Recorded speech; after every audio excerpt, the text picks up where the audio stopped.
Bonjour à tous, j'espère que vous voyez bien mon écran. Merci à tous d'être venus aujourd'hui pour écouter cette session, qui est d'ailleurs une session sponsor. Moi, je fais partie d'Ineat, qui est une société de services qui accompagne ses clients dans le cadrage et la mise en place de projets aussi bien autour d'applications clients que de digital interne. Mon équipe intervient spécifiquement sur ce interne et avec les outils Microsoft. Cette conférence a lieu grâce aux communautés BizApps, AMS et de Cloud Power BI. Donc, n'hésitez pas à aller rejoindre et suivre ces communautés, soit sur LinkedIn ou sur Twitter. Donc, aujourd'hui, je vais vous parler de la conduite du changement pour assurer l'adoption des applications réalisées avec la Power Platform. Et quand je parle des applications réalisées avec la Power Platform, c'est vraiment les applications qui sont réalisées avec l'IT. Donc, ce que je vais parler quand je parle d'adoption, c'est d'adoption des applications elles-mêmes et pas l'adoption de la Power Platform. Donc, je ne vais pas parler aujourd'hui de comment faire pour mieux utiliser la Power Platform par vos utilisateurs, mais comment faire pour que vos utilisateurs utilisent les apps que vous avez fait avec la Power Platform. Je tenais à le préciser. Donc, qui je suis Hélène Marino, je suis consultante AMOA senior. Donc, mon travail, c'est d'écouter les besoins des gens et de les aider à cadrer les projets et à faire la conduite du changement. Je travaille depuis 10 ans sur les technologies Microsoft et j'ai rejoint Inat il y a maintenant 3 ans. Donc, l'idée de cette petite session, c'est de vous montrer l'importance de l'indigitalisation pour vos utilisateurs et comment ils doivent faire pour vraiment adopter ces outils. Pour cela, 4 parties. La conduite du changement, pourquoi? Pourquoi il y a des freins? Pourquoi c'est compliqué de faire, faire adopter à ses utilisateurs les apps? Et de cela va découler quelques bonnes pratiques. Des pratiques au niveau du cadrage, au niveau de la communication et du support. Alors, je vais surtout parler de la dématérialisation des processus et d'applications orientées digitalisation des processus. Et à la base, les processus, avant la digitalisation, ça commence avec le papier. Le formulaire papier est vraiment, en général, apprécié de tous. C'est le format historique et culturellement ancré. Le papier, ça existe depuis le 2e siècle après Jésus-Christ. Donc, on est vraiment tous habitués, depuis notre enfance, à utiliser des formulaires en papier. Ça va vite à remplir, c'est intuitif. On peut faire des ratures, on peut revenir en arrière, on peut arracher sa feuille si on a fait des fautes. Vraiment, il n'y a pas de contraintes et il n'y a pas de contrôle de saisie comme dans une application qui est digitale. En plus, c'est un format qui est déconnecté. Vous n'avez pas besoin d'être connecté à Internet pour pouvoir utiliser votre formulaire papier. C'est un autre bonus, c'est que c'est engageant en général, c'est rempli et signé en main propre, donc c'est vraiment une bonne preuve que le document a été vu et lu. Et bien sûr, il est mobile et facile à transporter. Donc c'est très pratique. On peut imaginer une personne qui va signaler un incident, elle va utiliser l'écrire sur un papier. Ou bien je vais faire une demande de congé et je vais aussi le signaler sur un papier et je l'enverrai ensuite à mon N+1. Donc, il y a un processus qui se met en place après le remplissage de mon papier. Et là, donc, j'ai envoyé mon papier et je vois que ça traîne. J'appelle peut-être mon N+1. Ça, c'est un classique. Je veux que les choses aillent vite. De plus en plus, on utilise nos téléphones portables. Donc, on a aussi le SMS, WhatsApp pour avoir des validations. Ça fonctionne encore beaucoup aujourd'hui. Et le mail. Pour faire avancer le processus, je peux aussi aller me déplacer au bureau du voisin ou voir mon chef pour qu'il me signe certains documents. Ou je peux juste sur son bureau et partir discrètement en attendant qu'il me valide tout ça.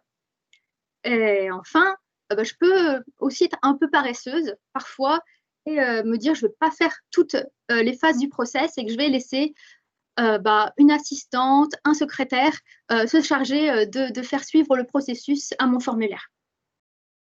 Et si on dématérialisait tout ça? Avec la Power Platform, on peut digitaliser les processus métiers. La Power Platform, c'est Power Apps, c'est Power BI, c'est Power Automate, tous des outils qui permettent vraiment de rendre tout ce qui était format papier sous la forme de processus digitalisés. Et ça, c'est un enjeu majeur pour les entreprises. Pourquoi, par exemple? Parce que, en fait, votre entreprise, en dépensant moins de papier, est plus éco-responsable. C'est une meilleure image pour votre entreprise. Ensuite, ça va permettre de centraliser l'information. On peut imaginer pour les demandes de notes de frais. Toutes les personnes de votre entreprise vont faire des demandes de notes de frais. Et il y a une seule personne qui est censée ensuite s'occuper de répondre à toutes ces notes de frais. Donc, en général, elle va récupérer tous les formulaires un à un, te créer un Excel pour pouvoir avoir la vision globale. Avec un processus digitalisé, tout ce travail qui est là pour elle, il est réduit. Et ça permet d'avoir toutes les informations à un seul endroit. C'est beaucoup plus simple pour elle. Ça permet aussi d'homogénéiser les processus de l'entreprise. Donc, il n'y aura plus de passe-droit, des personnes qui vont aller faire de différentes façons, en fait, un process et de générer, en fait, des incompréhensions. Digitaliser les processus, ça peut aussi réduire les erreurs humaines.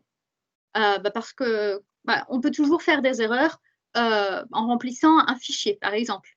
Et là, en fait, dans un processus digitalisé, dans les champs, on aurait, par exemple, des vérifications de la saisie qui nous permettront de réduire ces erreurs.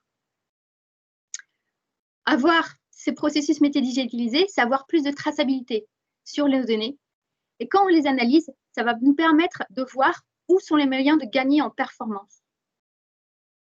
Enfin, digitaliser ces processus, ça peut aussi permettre de vraiment fluidifier les processus. Si je reviens sur mon exemple d'une personne qui signale des incidents, ensuite, il y a une équipe derrière qui doit venir pour réparer les incidents. Autrefois, avec un papier, déjà, il faut que le papier soit donné à cette équipe. Grâce à un processus digitalisé, la personne n'a plus besoin de se déplacer. Il lui suffit d'un simple clic pour envoyer en fait sa demande de réparation de l'incident. Et les équipes chargées de la réparation des incidents peuvent beaucoup mieux s'organiser. C'est un véritable gain de temps. Ça permet une véritable réactivité des équipes. Donc, c'est vraiment, encore une fois, un enjeu majeur pour les entreprises.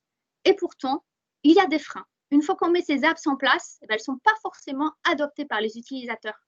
Pourquoi? Comme vous l'avez vu déjà, le papier est bien ancré. Et en plus, quand on voit ces nouveaux outils, l'utilisateur, lui, a parfois du mal à voir ses bénéfices. Tous ces enjeux, ces gains pour l'entreprise, ce n'est pas forcément évident pour lui. Donc peut-être, c'est important aussi de lui remontrer ses bénéfices. Parce que ça lui demande beaucoup de changer ses habitudes et pour lui, ce n'est pas forcément agréable. Il y a une véritable perte de contrôle quand on n'a plus le droit de finalement faire le processus qu'on souhaite. Parfois, on passait peut-être plus par un manager A que par un manager B. Maintenant, on est obligé de passer par ce processus-là. On a l'impression que la flexibilité n'est plus là. Si, en plus, ce produit a été fait sans vraiment le soutien des utilisateurs, on peut vraiment avoir l'impression que l'IT nous l'impose. C'est un véritable gadget. Et s'il n'est pas bien pensé, et maintenant, on est devenus des consommateurs très exigeants du numérique. Parce qu'on a tous des applis sur nos téléphones et on sait qu'elles marchent plutôt bien. Donc, quand on a une appli finalement qui est un peu balbutiante au démarrage, on peut être tenté de ne pas l'utiliser. Après tout, ça marche moins bien comme ma vieille habitude du papier, donc je ne vais pas y aller. Donc, c'est très important que l'expérience utilisateur soit bien pensée et de les mettre au centre de ce travail. C'est pour ça que je vous parlais du cadrage à présent. Parce que le cadrage, il faut déjà faire intervenir différents profils qui sont concernés par le processus que vous voulez digitaliser. Et quand je parle du processus, c'est donc dans le processus, justement, pas celui qui sera seulement digitalisé, le processus total dans votre entreprise. Comme ça, vous êtes sûr que vous aurez toutes les données nécessaires qui seront récupérées lors du processus digital. Il ne faut pas oublier les personnes qui seront peut-être en bout de fil et qui seront peut-être, entre guillemets, pas encore tout de suite à l'intérieur du processus automatisé. C'est important d'être sûr de ne pas oublier d'informations. En faisant impliquer tous les différents profils, tous les niveaux, eh bien, ils se sentent impliqués et s'engagent d'ores et déjà dans le projet. Donc, ils auront plus tendance à accepter cette nouveauté, ce changement, lorsque l'apps va arriver. Quand on lance aussi ce genre de projet, on peut aussi trouver des leaders qui vont vraiment aider les autres utilisateurs à vouloir utiliser le projet, parce qu'on sait que c'est des personnes sur lesquelles les utilisateurs pourront se reposer. Comment faire ce cadrage au mieux avec les outils Power Apps? Eh bien, tout d'abord, on commencera par travailler autour de workflows courts. Pas besoin de partir sur une automatisation de tout votre SI. Ce serait trop compliqué et vous risquez justement de faire des erreurs qui dégoûteront vos utilisateurs d'utiliser vos apps. Donc, l'idée, c'est de trouver les quelques processus courts qui vous permettront de gagner un maximum de temps et en efficacité, de telle sorte que les bénéfices soient tout de suite compréhensibles par vos utilisateurs. Pour concevoir ce workflow, pensez aussi aux outputs. Comme j'ai dit, c'est très important de n'oublier aucune des données requises pendant tout le workflow. C'est aussi le moment de repenser à vos workflows, à vos processus. Est-ce que vous avez vraiment besoin de toutes les étapes que vous faites habituellement? Est-ce qu'il n'y a pas besoin d'un peu simplifier? Est-ce que toutes les étapes aussi doivent être automatisées? Parfois, il n'y a pas non plus besoin de tout traduire. Et ça, c'est important aussi d'en être conscient. Une fois que ce workflow est décidé et que même l'app s'est mis en route, là je parle d'un peu plus loin dans le temps, lors du déroulé workflow, il faut vraiment s'assurer que les utilisateurs se repèrent dans celui-ci. Il faut qu'ils sachent quelles sont les étapes à suivre, où ils en sont, quelles sont les autres personnes qui vont les succéder dans le workflow. Très important qu'ils ne se sentent pas perdus et qu'ils aient leur point de repère. Dans un workflow, digital ou non, il peut y avoir des blocages. Alors, quand ce n'est pas digital, c'est le papier qui va rester 1 semaine, 2 semaines, 3 semaines sur le bureau du chef sans bouger. Et ça peut être la même chose dans un workflow automatisé. Comment est-ce qu'on peut lever ces blocages? Il y a plusieurs façons de travailler autour de ça, mais il faut toujours penser le workflow d'une façon non linéaire, c'est-à-dire il faut pouvoir prévoir des retours en arrière. Imaginons que je fais une demande de goodies, par exemple. Eh bien, je me rends compte que la personne qui est en charge des achats dans mon département n'est pas disponible. Peut-être qu'il y a moyen de déléguer la tâche à une autre personne. On pourrait aussi imaginer des automatisations pour éviter les blocages. Alors attention, ça, ce n'est pas forcément du standard avec la Power Platform, ça nécessiterait des petits développements spécifiques en plus. Mais par exemple, qu'est-ce que vous permettrait cette automatisation? Si je reviens sur mon exemple des goodies, je dois faire une présentation le 1er décembre à un client et j'ai décidé de lui amener 10 t-shirts. Donc, je fais une demande, mais en fait, la personne en charge des achats n'est pas là ou ne veut pas et donc finalement ne s'intéresse pas du tout à ma demande. Eh bien, moi, au lieu de ne pas savoir ce dont il retourne, eh bien, j'ai quand même un refus automatique pour moi, mais au moins, je sais ce qu'il se passe 5 jours avant le jour fatidique, parce que de toute façon, en 5 jours, ce ne sera pas possible de me faire mes t-shirts. Et enfin, on peut imaginer aussi un système de relance, mais attention à ne pas les transformer en spam. Les relances, il faut vraiment les imaginer de telle sorte qu'elles aident les utilisateurs à aller encore plus vite, peut-être en faisant un récapitulatif de la semaine, justement, de toutes les demandes qu'il y aurait eu. Maintenant, passons aux bonnes pratiques autour des formulaires. Le formulaire, c'est en général ce qui va démarrer votre workflow. Et la règle d'or, c'est d'utiliser un minimum de champs. Vous garderez que les informations qui sont essentielles au processus et il faut les organiser dans l'ordre le plus logique possible, de telle sorte que votre utilisateur ne se gratte pas en permanence la tête lorsqu'il répond au formulaire. Il faut que ce soit facile. Vous pouvez aussi utiliser l'affichage conditionnel, de telle sorte que le formulaire s'adapte en fonction des choix précédents. Encore une fois, avec mon exemple de goodies, disons qu'un des premiers champs est le type de goodies que je veux. Eh bien, si je veux des t-shirts, ensuite, le prochain champ qui m'est présenté, c'est la taille. Et bien sûr, si j'ai demandé des écouteurs, on ne me demande pas la taille. On évitera un maximum les champs texte parce qu'il y a toujours des erreurs de frappe possibles et des interprétations différentes quand c'est un champ texte. Donc, l'idéal, c'est plutôt les listes déroulantes ou les boutons radio.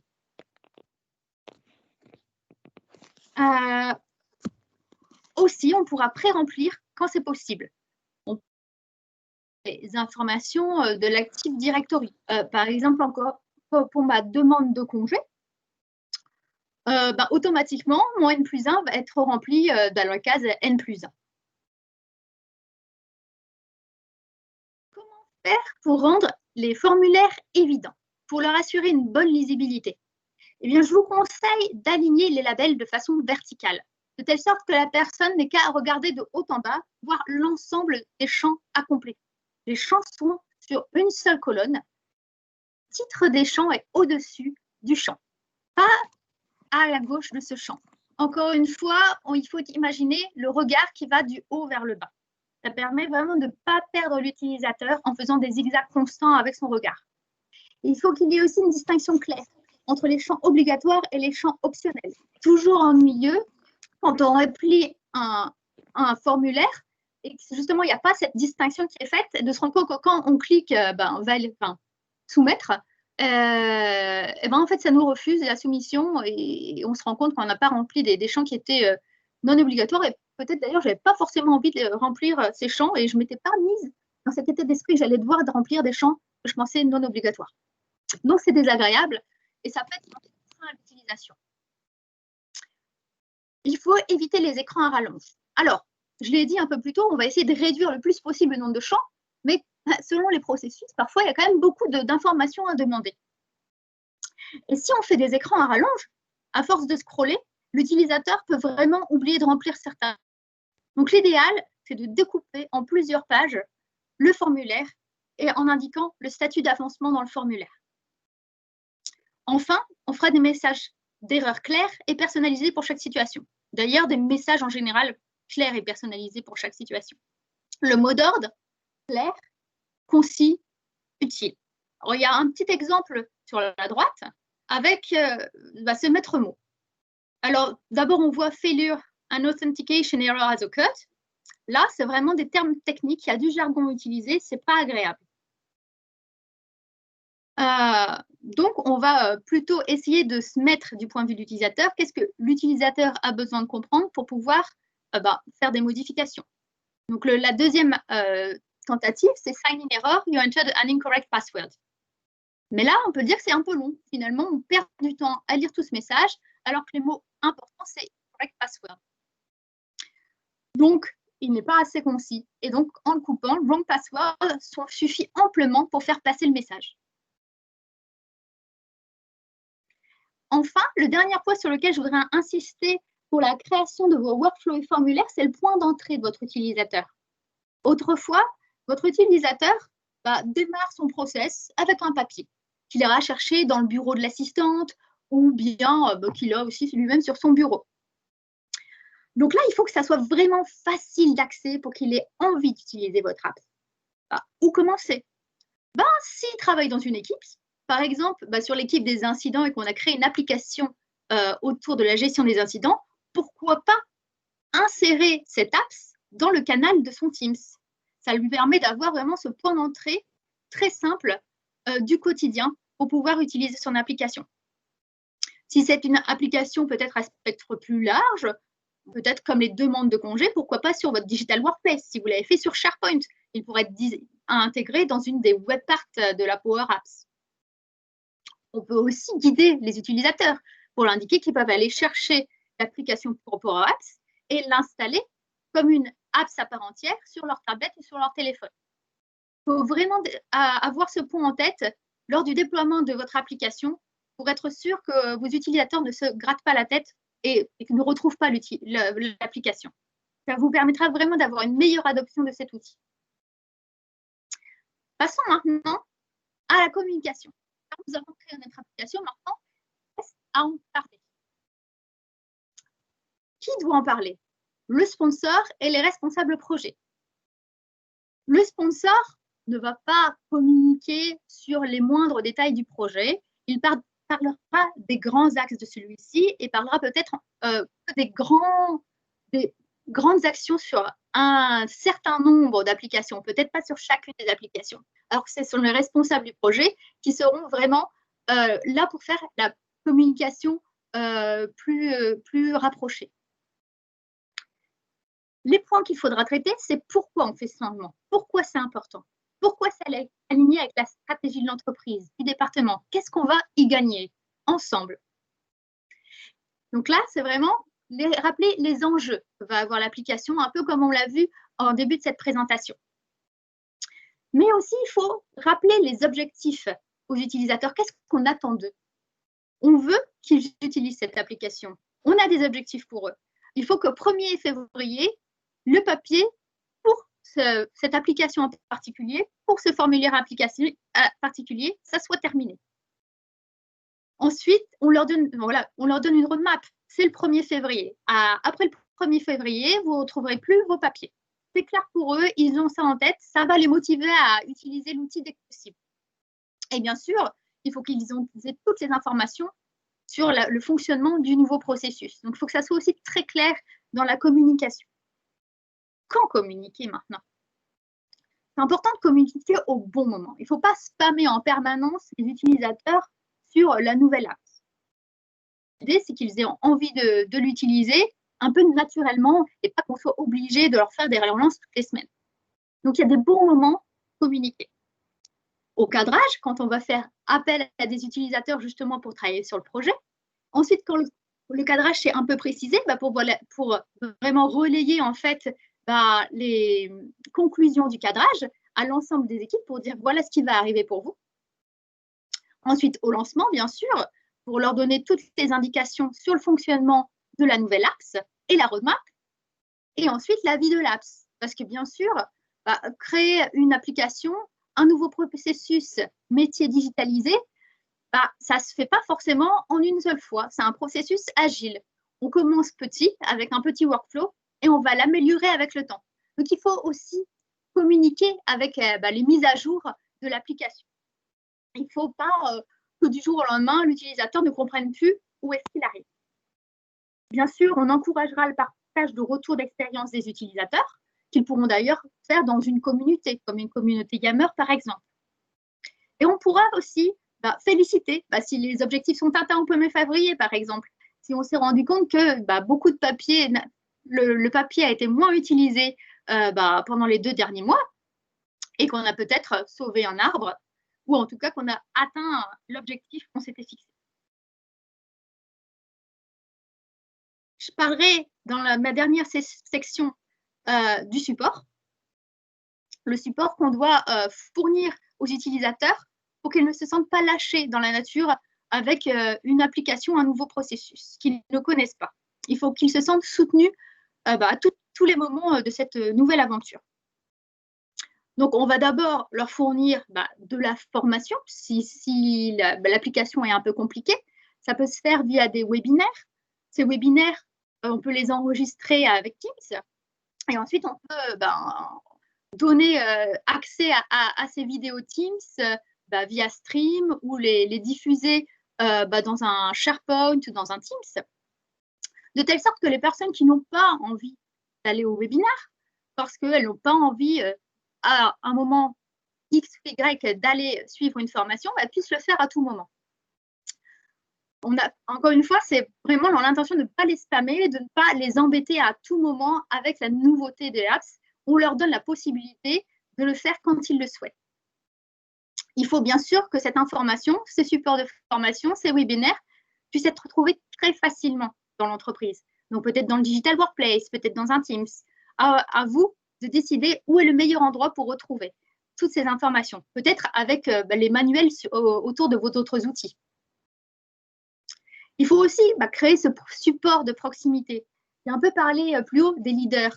Ces personnes qui partagent leur envie d'utiliser le nouvel outil et qui n'hésiteront pas à aller montrer les bonnes pratiques aux utilisateurs. On peut aussi créer une communauté de partage des leaders dans Yammer ou dans les autres communautés que vous pourriez avoir pour pouvoir justement les aider à monter en compétences autour de ça et puis leur fournir les supports dont ils auront besoin pour aider leurs coéquipiers.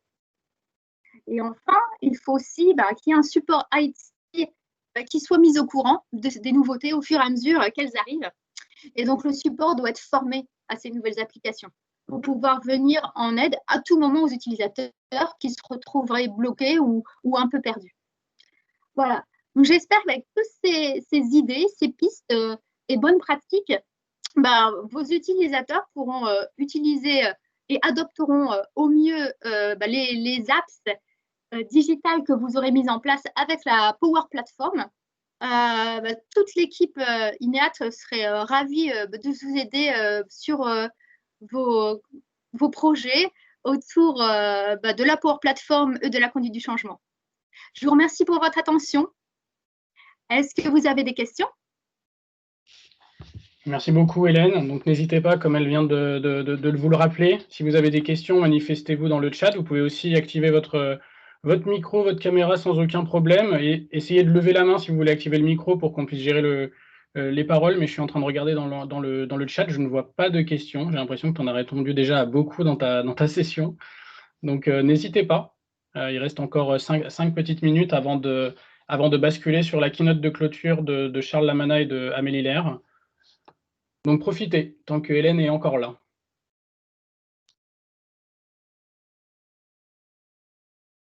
Vas-y Samy, je t'en prie, je vois une question, une main levée. Vas-y. Oui, j'ai une question par rapport à l'utilisation des listes dans Teams. Oui. Au niveau des formulaires. Est-ce que on doit réfléchir autrement avec l'utilisation sur Teams que sur SharePoint? Pour moi, non. Il n'y a pas de réflexion plus spécifique à avoir quand il s'agit d'une liste, quand c'est sur SharePoint ou Teams, quand vous utilisez une liste. Ensuite, on parle bien des listes, oui, pas des bibliothèques. Donc oui, non, pour moi, la réflexion ne change pas. Ok. Même si on personnalise sur Power App, parce que le fait que ce soit en horizontal, il y a peut-être une différence sur le côté, il faut lire de haut en bas. C'est plus ça.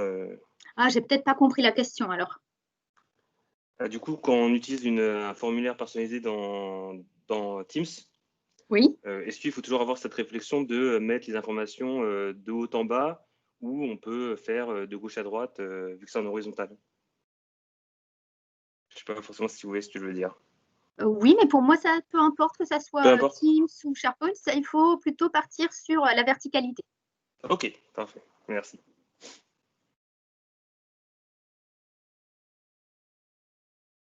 Alors, je vois quelques questions dans le chat. Aura-t-on accès à la présentation des PowerPoint après? Oui, sans aucun problème. Hélène va nous partager les PowerPoint. D'ailleurs, tu pourras essayer dans le canal. Si ça ne passe pas, tu les envoies dans le canal speaker et je me chargerai de les partager. Ça marche.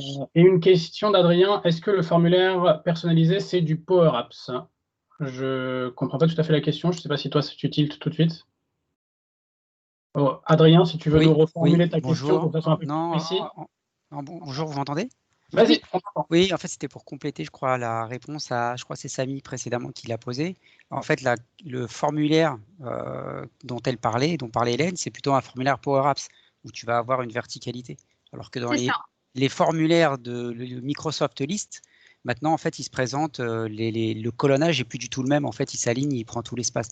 Donc, si tu prends l'un ou l'autre, effectivement, tu vas avoir deux comportements différents. Oui, voilà, c'était par rapport à la nouvelle mise à jour. C'est par rapport à la nouvelle mise à jour, justement, du fait que ça prenne toute la page comparé à avant. Ouais. Et bien, bientôt, tu pourras aussi même définir le nombre de colonnes que tu mettras dans ta liste, dans ta Microsoft List. Donc, ça pourra changer d'une interface à l'autre. Je parlais du formulaire Power Apps qu'on crée dans Power Apps et qui peut ensuite s'accrocher à l'intérieur du Teams ou à l'intérieur d'une web part SharePoint. Donc, en fait, la visualisation sera la même, peu importe l'endroit où on se trouve. Mais effectivement, on peut partir d'une liste éventuellement, mais c'est vrai que moi, j'étais partie d'un formulaire effectué dans Power Apps.